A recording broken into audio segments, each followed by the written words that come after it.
Gen V Season 2 is officially over, and it has introduced some absolutely amazing characters in the universe of The Boys. We're 7 seasons in. We have so many characters to rank. As always, let me know your ranking for all of the characters in The Boys franchise in the comments down below. But starting off the list for me is going to be Soldier Boy. He's going to go at the very top of great.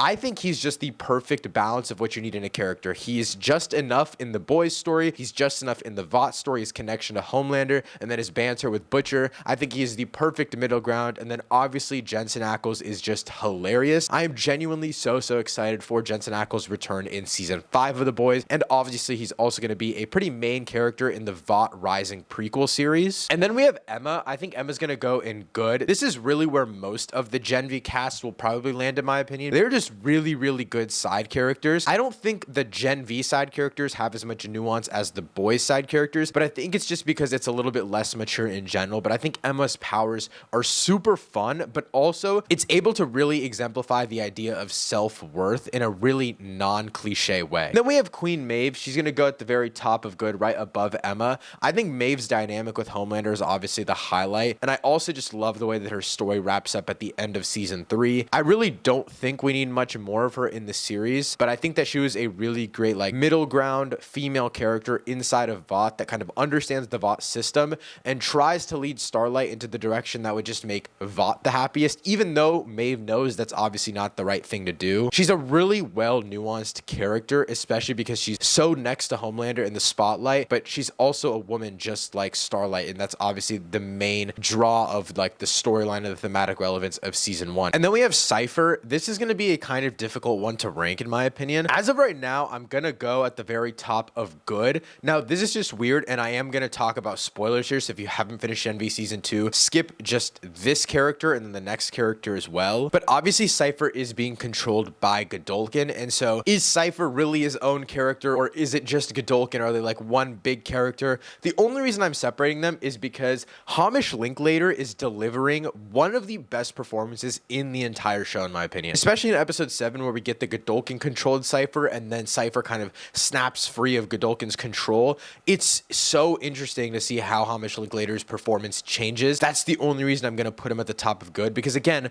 we don't really have much context on Cipher as his like normal self with his family or the homeless version of him, you know what I mean? With that being said, I am going to put Godolkin at meh. I just don't think he was very fleshed out in this season of Gen V because obviously he's taking control of Cipher, but I really like his motives. I really like that initial backstory that we have. And then we have Black Noir. I'm going to go at the bottom of good for Black Noir just because he doesn't really have as much character context. We don't really get to spend as much time with Black Noir. We really only get to see that dynamic between Homelander and Black Noir before he dies, and then obviously they have his replacement and stuff like that. This is very much teetering the line between meh and good in my opinion though. And then we have Butcher. I'm going to put him at best of the best, obviously. I do think Butcher over time has become slightly weaker of a character on the writing perspective, but I think that's just because so much of the earlier seasons focused on Butcher and Becca and then Homelander, and now it's more so Homelander, Ryan, and Butcher, and obviously Ryan is already separated from Butcher in terms of like where he resides in the setting of the show. But I really love Butcher, and I'm so excited to rewatch all of the seasons of The Boys pre The Boys season 5 because I haven't done that since season 3 came out, and I really just always am interested in rewatching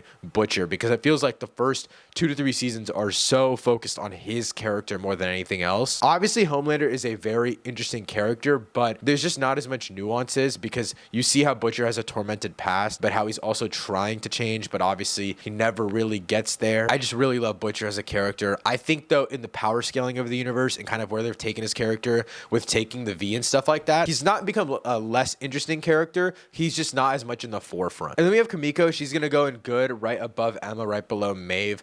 I think she's just not very well fleshed out. I really love the stuff between her and Frenchie, but honestly, I think that's very much carried by Frenchie, but Kimiko is hilarious. I love the emotional core of her storyline in seasons 2 and 3 specifically. But again, I feel like the more politically grand we get, the less the characters of The Boys have to do, especially if they're not directly involved in stuff like MM, in my opinion. With that being said, we'll get into Frenchie as well. I'm going to put Frenchie probably at the top of good, to be honest. And I think Frenchie's lore and connection with not only Kimiko, but all of the other characters, like a lot of that hospital storyline in season 2, I just really love love how Frenchie's put at the forefront. And also it's because Frenchie can be more emotional with his voice. It's not that I'm necessarily misremembering things, but I really feel like I'm undermining how impactful their stories really are because I haven't rewatched seasons 1 through 3 since season 3 came out. I think we got to chalk it up for Frenchie or Kimiko though in season 5. I don't want it, but it's probably going to happen. And then we have Becca. Becca's going to go at the top of meh, not necessarily because she's like not a good character. She just doesn't have that much screen time, but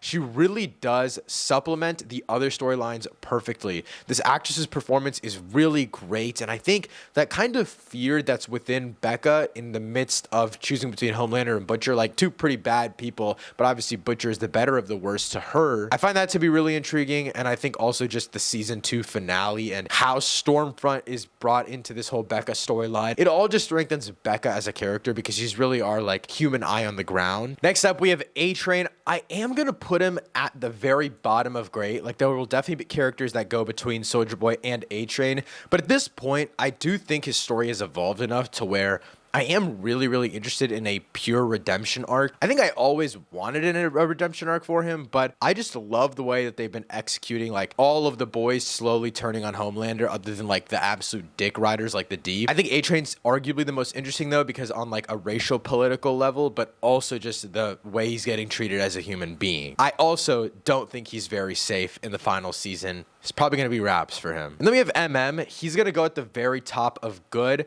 The main reason I really like MM's character is because of season 3 and the stuff with, I believe the character's name is Todd, the husband of his wife. His, I guess, animosity against him and then trying to protect his daughter, the animosity that against his wife for dating Todd, and then also obviously all the stuff that leads into the Homelander political rally aspect of it all. I really do think MM is the most interesting character of the boys that's like not Hughie or Butcher. Next up is Sam. I am going to put him at the very top of meh. He is very much teetering the line between meh and good, but I don't think his Elmira storyline is the absolute most interesting in season 1. And then I think in season 2, he just becomes more of a supplement to not only the Gen V cast as a whole, but more so Emma as a character. And so he's always just been like a secondary to the secondary character. And he just doesn't really have that much character work going on. Even in the stuff with the boys, with him and Cate being involved in the boys' storylines, Cate is the one that's mostly doing the stuff. He's mostly just on the side. And then we have Starlight. Starlight is going to go in great.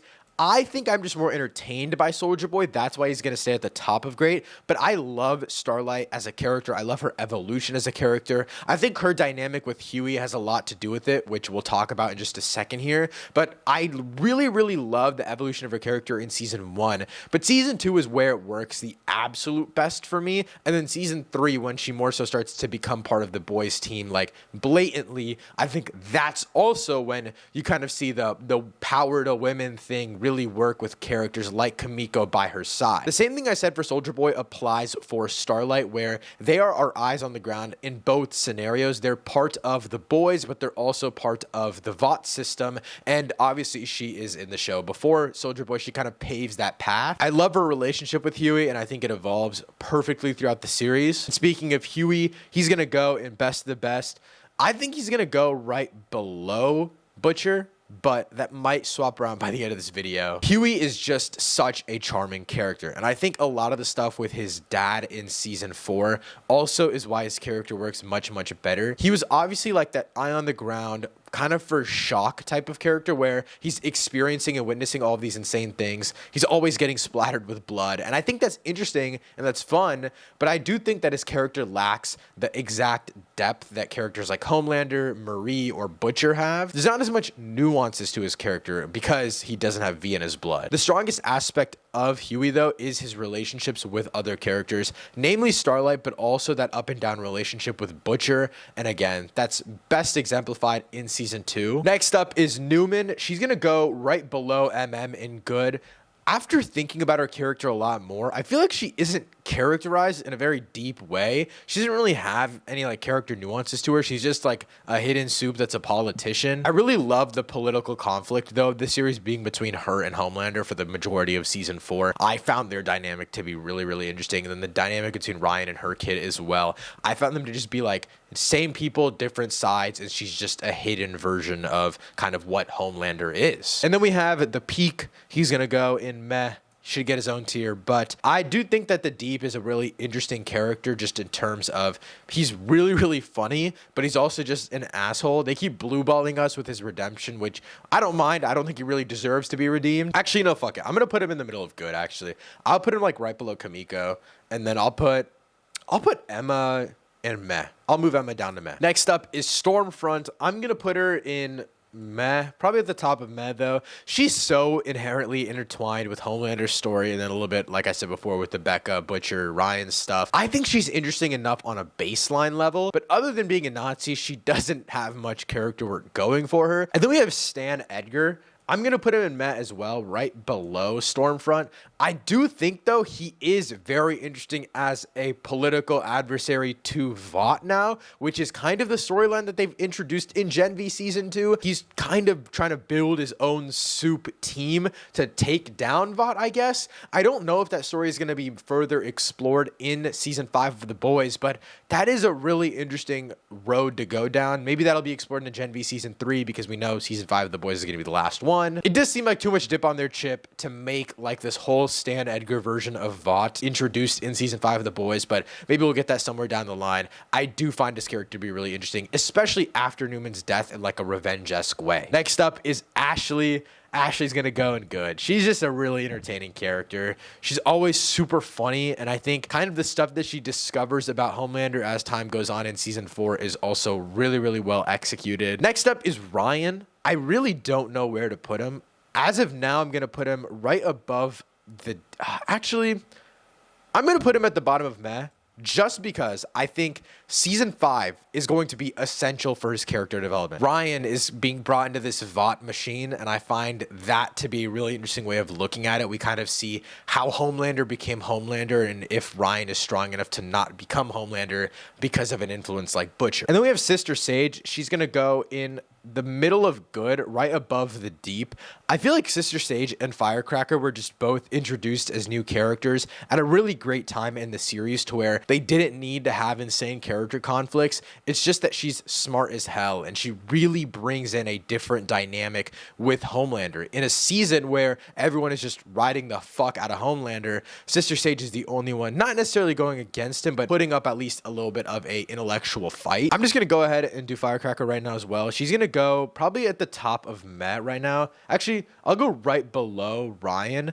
She doesn't have much to do. She's kind of just like a political martyr for all of the like insane MAGA shit going on in the show. I think her storyline and like antagonistic aspects against Starlight are really, really well done. And that's kind of the main reason why Starlight stays an interesting character, because obviously her story isn't as interesting as it is in seasons 1 and 2, but Firecracker kind of comes in and makes it like a one-for-one. Like if you like Starlight, you like all of these things, and all of these things are obviously bad to that side of the political spectrum. Next up, we have Jordan Lee. I'm going to put them in great right above A-Train. I think this might be my hottest take of the video, but I absolutely love them as a character, especially in season 2 where they're way more out there. They're way more in the spotlight, and that's the exact thing that they don't like in season 1. Obviously, their dynamic with Marie is phenomenal, but I also think their resentment against Marie because of why she left Elmira without them and not coming back for them.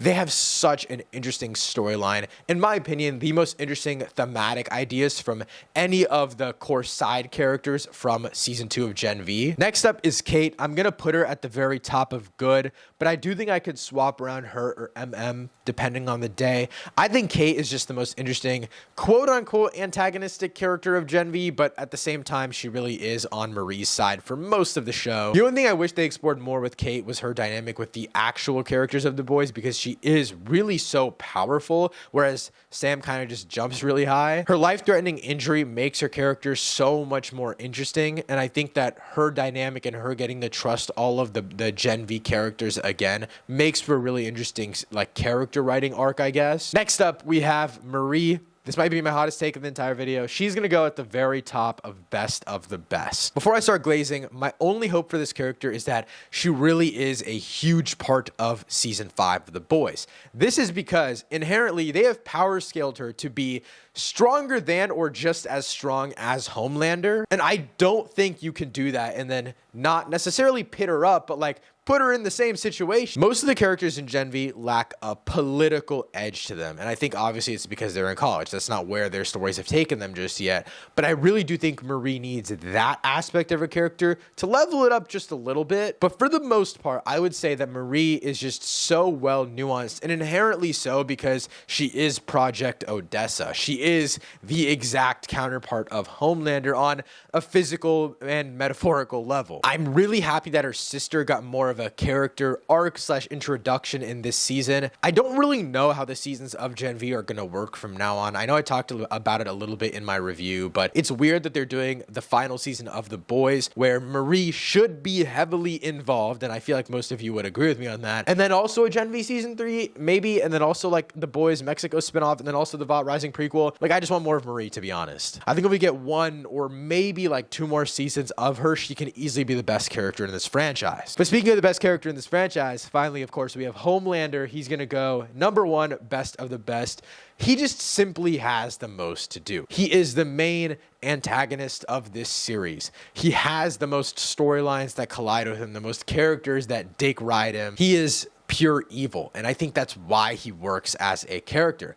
Again, the nuance of Marie is what makes her in the long run potentially the best character of this series. But as of now, pre-season 5, post-season 2 of Gen V, I do think Homelander is still the strongest on obviously a physical, but also a character writing level. Anthony Starr is easily giving the best performance of the entire franchise in my opinion, but that's not a hot take. Overall, not only am I very excited to see how all of these character arcs wrap up in season 5, but I'm really interested and excited to see how Gen V season 2 directly plays into The Boys season 5. But that wraps up my tier list of my ranking of the characters in The Boys franchise. As always, let me know your ranking in the comments down below. Thank you so much for watching. I'll see you next time. Peace.